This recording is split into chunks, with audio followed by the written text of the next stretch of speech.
সেই সংসদ মাত্র 7 মাস স্থায়ী হয়েছিল। এই 7 মাসের জন্য এই দ্বাদশ জাতীয় সংসদে আমাকে নির্বাচিত করেছিলেন। আমি সেই 1 নম্বর ওয়াদা আমি খেলাপ করিনি, আমি সেটা করেছিলাম।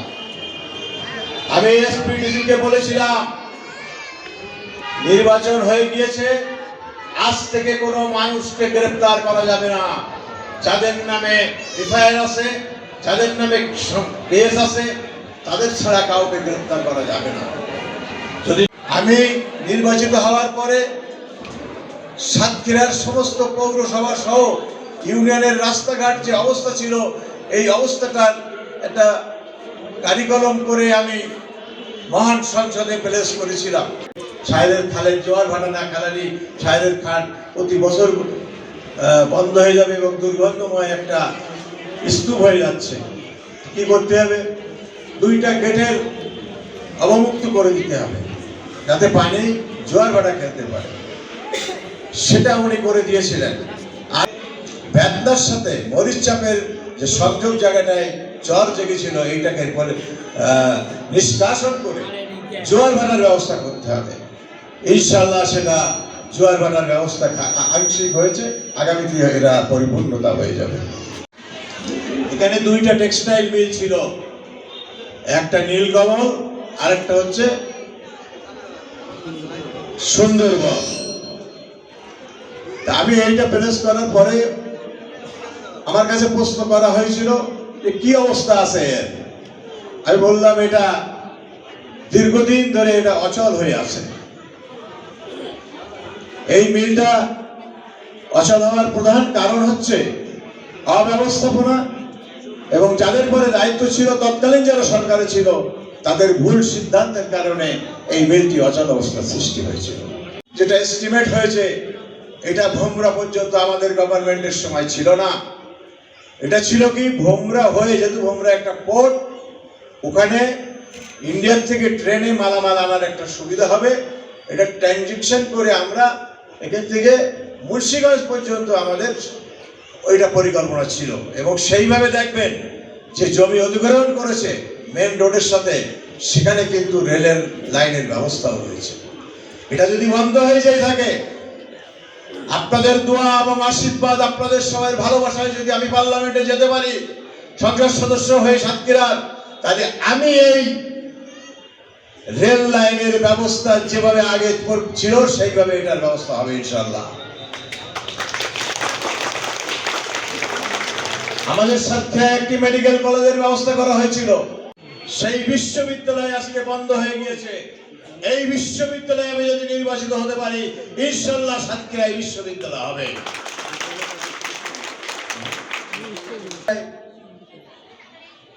শিল্প কলকারখানা বা আধুনিক যুগে যে টেকনোলজির যুগ এসছে, এখানে আমরা অনেক পিছিয়ে আছি সাতক্ষীরার মানুষ। যখন আমাকে বক্তব্য দেওয়ার সুযোগ সেখানে ছিল, আমি তখন বলেছিলাম সাতক্ষীরায় একটি আইটি পার্ক করে দিতে হবে। উনি সেটা সম্মতি দিয়েছিলেন এবং অনুমোদন করে দিয়ে গেছিলেন সাতক্ষীরায় বসে।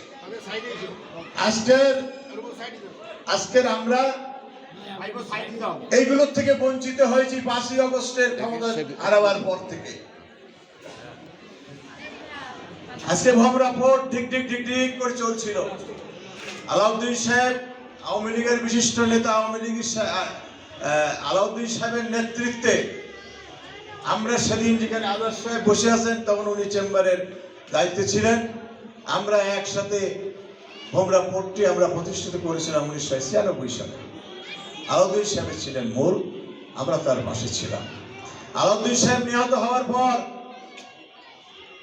তখন আমি চেম্বারের দায়িত্ব নেই। আমি আস্তে আস্তে করে আমি ভোমরা এলসিএস স্টেশন থেকে শুল্ক স্টেশন করি এবং বিগত সরকারের সময় যখন 2009 সালে নিজে কখনো টেন্ডারবাজি করিনি। আমি একজন ব্যবসায়ী ঠিকাদার ছিলাম। এখানে অনেক ঠিকাদার আছে, কেউ বলতে পারবে না আমি বা আমার দলের কোনো লোক টেন্ডারবাজি করেছে কখনো। আমি এই 7 মাসে যখন ছিলাম, আমি কয়েকটি দপ্তরে জানতে পেরেছিলাম যে সেসব জায়গায় ঘাপলা হয়। আমি এক্সিএম সাহেবকে বলেছিলাম আপনারা এই ঘাপলা বন্ধ করেন, নাহলে আমি এসে ধরলে কিন্তু সমস্যা আছে। তাই আমি আহ্বান করবো 1982 সাল থেকে আমি ওনার সাথে নতুন বাংলা যুব সমিতি দিয়ে আমি রাজনীতি করেছি। এই সাতক্ষীরার তখন কনক পার্ক ছিল, যেটা এখন স্টেডিয়াম, একমাত্র ব্যক্তি আমি বক্তব্য রাখার সুযোগ পেয়েছিলাম হোসেন মোহাম্মদের সাথে জনসভায়। সেখান থেকে আমি ওই এরশাদ সাহেবের দলের সাথে আমি মিশেছিলাম। আজও অব্দি আমি সেই দলের সাথে বিশ্বাসঘাতকতা করিনি। 2008 সালে এবং 9 সালে যদি আমি মনে করতাম যে আমি এখান থেকে নমিনেশন নিয়ে আমি এখানে নির্বাচন করব, যে লোকটার বাড়িতে দাঁড়িয়ে আজকে মিটিং করছি, উনি একজন ভালো মানুষ ছিলেন, সহজ সরল মানুষ ছিলেন, ব্যবসায়ী মানুষ ছিলেন, আমরা ওনাকে নির্বাচনে দাঁড় করানোর জন্য অনুরোধ করেছিলাম এবং মাননীয় চেয়ারম্যান তৎকালীন মরহুম হোসেন মোহাম্মদ এরশাদ সাহেব ওনাকে নমিনেশন দিয়েছিলেন। তখন বাংলাদেশের রাজনীতি দুইটি ধারায় বিভক্ত ছিল। একটি হচ্ছে বিএনপি এবং জামাত নেতৃত্বে একটি ধারা, আর একটি ধারা ছিল আওয়ামী লীগের নেতৃত্বে, জাতীয় পার্টির নেতৃত্বে আরেকটি ধারা ছিল। সে সময় এটাকে মহাজোট বলা হতো। আর আওয়ামী লীগ বিএনপি যেটা করতো সেটা হচ্ছে 4 দলীয় জোট। তখন সাতক্ষীরা এখানে এই 4 দলীয় জোটের প্রার্থী কে ছিলেন? জামাতে ইসলামের মাওলানা আব্দুল খালেক মন্ডল এমপি সাহেব, উনি আগে এমপি হয়েছিলেন। আর বিএনপি তাদেরকে সমর্থন দিয়েছিল। আর আমরা, জব্বার ভাই জাতীয় পার্টির প্রার্থী ছিলেন, আওয়ামী লীগ আমাদেরকে সমর্থন দিয়েছিলেন। কি ঠিক বলছি না মিথ্যে বলছি আমি? সেই ভোটে জামাতে ইসলামকে আমরা 25,000 ভোটে ডিফিট দিয়েছিলাম। এটা আমাদের মহাজোটের কৃতিত্ব ছিল এবং সাতক্ষীরার ইতিহাসে একটি ঐতিহাসিক ইতিহাস রচনা হয়েছিল। আমার কর্মী ভাইরা এবং বোনেরা, আজকে আপনারা অনেক কষ্ট করে দূর দূরান্ত থেকে এসছেন, আমরা কি নির্দেশ দেবো তাই শোনার জন্য। আজকে শোনাচ্ছে মানুষ যে জাতীয় পার্টির প্রার্থী আশু সাহেব অমুককে সমর্থন দিয়ে উনি বসে যাচ্ছেন। আরে আমি এখানকার এমপি ছিলাম 7 মাস, আমি এমপি থাকবো, এমপি হব, তোরা আমার কাছে সারেন্ডার করবি, আমি তোদের কাছে সারেন্ডার করবো কেন? প্রশ্নই আসে না। আপনাদেরকে যারা বিভ্রান্তি করছে, আমার দলের ভিতরে কিছু বেঈমান আছে। এই বেঈমানরা আমার দলের কর্মীদের কাছে যে বিশ্বাসঘাতকতা করছে, এই যে জামাত মেম্বার আলিপুরের চরম বিশ্বাসঘাতক, আমাদের কাছ থেকে সুযোগ সুবিধা নিয়েছে। আর আজকে সে আরেকজন প্রার্থী হয়ে সে আমার দলের নেতা কর্মীদেরকে কেনার চেষ্টা করছে। কিন্তু আমার দলের নেতা কর্মীরা কেউ এতে সাড়া দেয়নি তার ডাকে। তাই আপনাদের কাছে আমি বলে রাখছি, এই বদমাইশ যদি কোনো জায়গায় আপনাদের কাছে যায়, কথা বলে, ওকে পিটাই জুতা পিটা করে আপনারা বের করে দেবেন, পারলে আমাদের এখানে ধরে নিয়ে আসবেন। আজ আমার 19টি ইউনিয়ন, পৌরসভার 9টি ওয়ার্ড সব মিলে আজকে যে অবস্থার মধ্যে আমরা নির্বাচন করছি, সময় পেলাম মাত্র 18 দিন 17 দিন। কর্মীদের ভিতরে দ্বিধাদ্বন্দ্ব ছিল যে কেন আপনি এত দেরিতে আসলেন। এই সরকার, ইউনূস সাহেবের সরকার, বিএনপি এবং জামাত সহ এই সরকারের একটি অঙ্গ। আমরা একমাত্র শুধু বিরোধী দল, আর আওয়ামী লীগ হচ্ছে বিরোধী দল, তাদেরকে নিষিদ্ধ করে দিয়েছে। জাতীয় পার্টিকে নিষিদ্ধ করার জন্য আমাদের দল থেকে ভাঙে আরেকটি দল গঠন করানো হলো, তাদেরকে দিয়ে কেস করানো হলো। মহামান্য হাইকোর্ট 21 তারিখে আমাদের রায় দিল যে জেএম কাদেরের নাঙ্গল থাকবে, এই নাঙ্গল জেএম কাদের ব্যবহার করবে। তাহলে কি হলো? পরিষ্কার হলো। তাহলে আমরা 22 তারিখে প্রতীক নিলাম।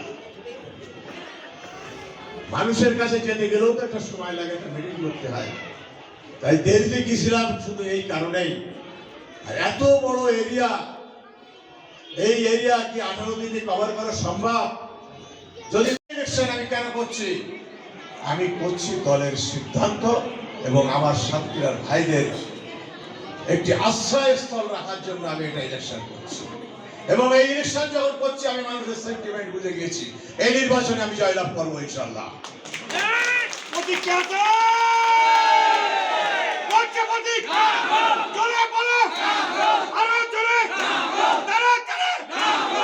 তাই সাথী বন্ধুগণ, আপনার সবার সহ উপজেলা, 2টি উপজেলার অবকাঠামো উন্নয়নে, একটি হচ্ছে সাতক্ষীরা সদর উপজেলা, আরেকটি হচ্ছে দেবাটা সদর উপজেলা, দেবাটা উপজেলা।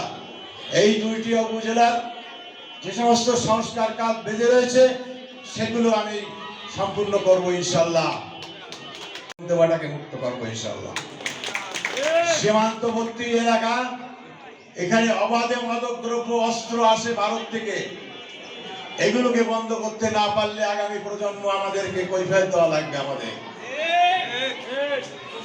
যেভাবে মাদক দ্রব্য আনা হচ্ছে আমাদের দেশে, যেভাবে অস্ত্র আসছে, যদি এই অস্ত্র বন্ধ করতে না পারি এদেশে গৃহযুদ্ধ সৃষ্টি হবে ইনশাল্লাহ।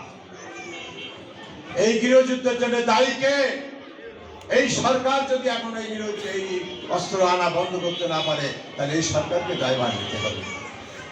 আমি সেদিনকে সাংবাদিক ভাইদের উদ্দেশ্যে বলেছিলাম, নির্বাচনের আগে অস্ত্র উদ্ধার করার জন্য সাতক্ষীরা সদর থানা, শ্যামনগর থানা এবং জেলখানার যে অস্ত্রগুলো বাইরে চলে গিয়েছে, ক্রিমিনালদের কাছে চলে গিয়েছে, কোন একটি রাজনৈতিক দলের নেতৃবৃন্দর কাছে তারা হয়ে গেছে, এগুলোকে কেন সরকার উদ্ধার? আমি কারোর গায়ে কোনো হাত দুটি দেয়নি এবং কোনো লুটতরাজ হয়নি।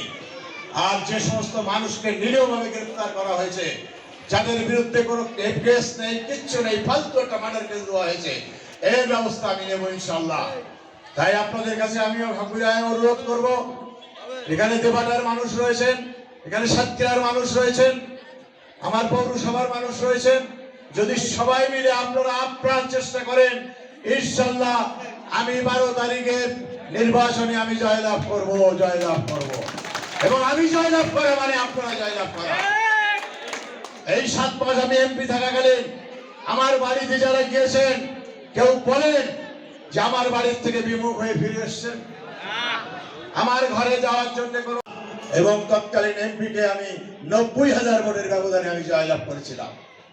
এবারও আমি বলে দিচ্ছি, আজকে তো এখানে সাতক্ষীরার 2টো দল দাঁড়িয়েছেন, এরা এক সময় একসাথে ছিলেন, জামাতে ইসলাম এবং বিএনপি। সারা জীবন বিএনপি জামাতে ইসলামের সমর্থন দিয়েছেন, বর্তমান বিএনপি যিনি নির্বাচনে প্রতিদ্বন্দ্বিতা করছেন। তাহলে বোঝা যাচ্ছে যে ওনাদের তলা নেই, বিএনপির গায়ে জামাতের কাছে তলা দিয়ে দিয়েছে আগেই। আর আমরা বলছি, আমরা বিরোধী দল আর ওনারা হচ্ছেন 2 দল, হচ্ছে সরকারি দল। ইচ্ছা মতো যা এসে প্রকাশ করছেন আমরা সেটা দেখছি। আমরা প্রশাসনের কাছে কোনো নালিশ দিলে সেই নালিশটা কাজে আসে না, তবে ইনশাল্লাহ কালকের থেকে কাজে আসবে আমি মনে করি। আমরা 5 জানুয়ারির পরে, এই 5ই আগস্টের পরে আমরা একটা মিটিং করতে পারিনি, এটা আপনাদের জানা দরকার। এই জামাত ইসলাম এবং বিএনপি প্রশাসনকে কাজে লাগিয়ে আমরা যখন মিটিং করার ব্যবস্থা করেছি তখন প্রশাসন বলেছে নিজ দায়িত্বে করতে হবে আপনারা, আমরা কিন্তু কোনো দায়িত্ব দেবো না, কোনো অনুমোদনও দেয়নি আমাদের।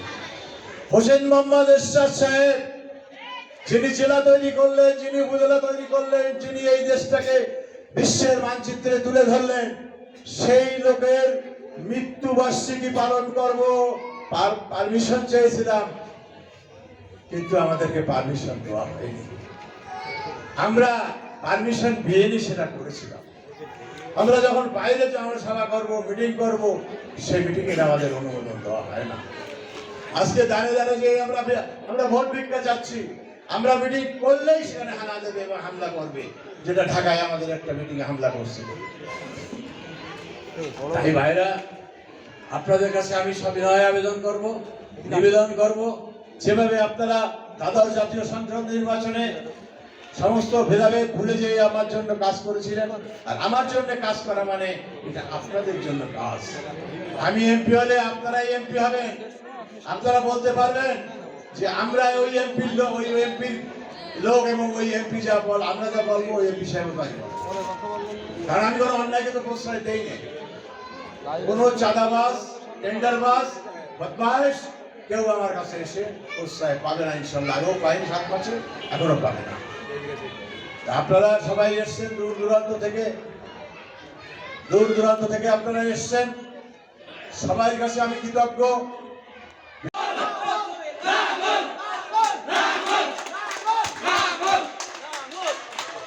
এখানে আমার ইনশাল্লাহ আমরা জয়লাভ আমাদের এসে যাবে। তাই সবাইকে ধন্যবাদ জানিয়ে